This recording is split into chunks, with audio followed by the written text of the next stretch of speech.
Hello there. Today I was looking for something different to watch and discovered a crime drama called Finestkind. It's about a group of fishermen going through a rough patch that end up turning to crime to try and pay their debts. The story was written by Brian Helgeland, who also directed the film, and it stars Ben Foster as the captain of the crew Tom, Toby Wallace as his brother Charlie, and Tommy Lee Jones as Tom's father Ray. The story is a long and meandering tale about Tom and Charlie who try and get themselves out of a hole by digging deeper and sticking together. As the hole gets bigger, they find themselves taking on more dangerous tasks to try and get out of it, and things get worse and worse. The people around them are drawn into the trouble, and it takes a helping hand to get them out. The film depicts a tragedy that ends in a bittersweet way. It's filled with nuanced characters and a variety of storylines. The cast is made up of two groups: the fishermen and the people they interact with on land. To start, you have Captain Tom and his brother Charlie. Alongside them are Costa, Schemo, and Nunez, who make up the rest of their crew. The group of them are poor, uneducated fishermen, and each of them has a unique personality. Tom's the quiet, serious one, Costa is the gung-ho first mate, Schemo is a drug addict, and Nunez is the dumb and happy one.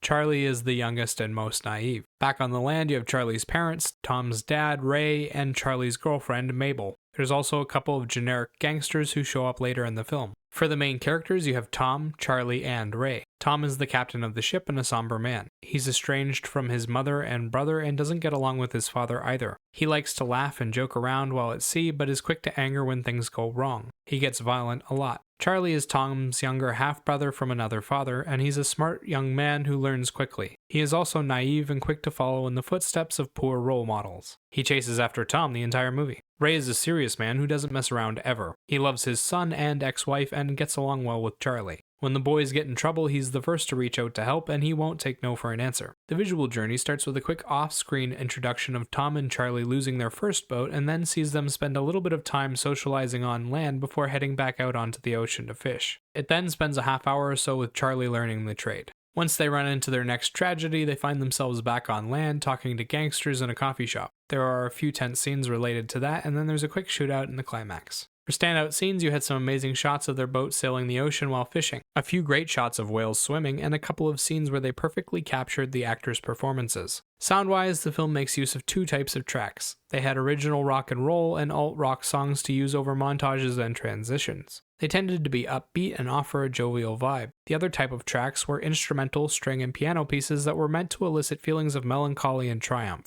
They are dramatic but simple pieces that usually use one or two instruments to draw out a single flavor. Okay, so was the movie good? The story had good moments, characters, and dialogue in it, but it didn't have a clear journey to follow or a good resolution. It starts as a story about fishermen and then quickly adds more and more different elements until it's a giant mess of different storylines. Then it wraps up with a Deus Ex Machina moment that could have happened at any time. It negates the need for most of the journey and leaves you incredibly stumped as to why this solution didn't come up earlier. They spent a long time on moments that didn't matter, and it ends up being kind of boring because it never feels like you're going anywhere. Despite that, the cast did an incredible job with their roles. They played out each of the emotions in a believable manner, and there's a lot of big drama in the film. Monologues, emotional outbursts, and extreme characters. The leads, Ben Foster and Tommy Lee Jones, did an especially good job. The two of them portrayed a strained relationship between father and son, but both of them made it clear how much love they held for the other through their expressions. Ben Foster plays a screw-up that you want to root for, but you should know better. He's on a bad road and seems to think he's stuck on it. Foster manages to be charismatic and show off some great emotions. His ability to portray a deeply flawed man was fantastic. Tommy Lee Jones plays Ray, an elderly fisherman. Ray is sick and dying, and Jones is asked to play a feeble old man struggling with his health.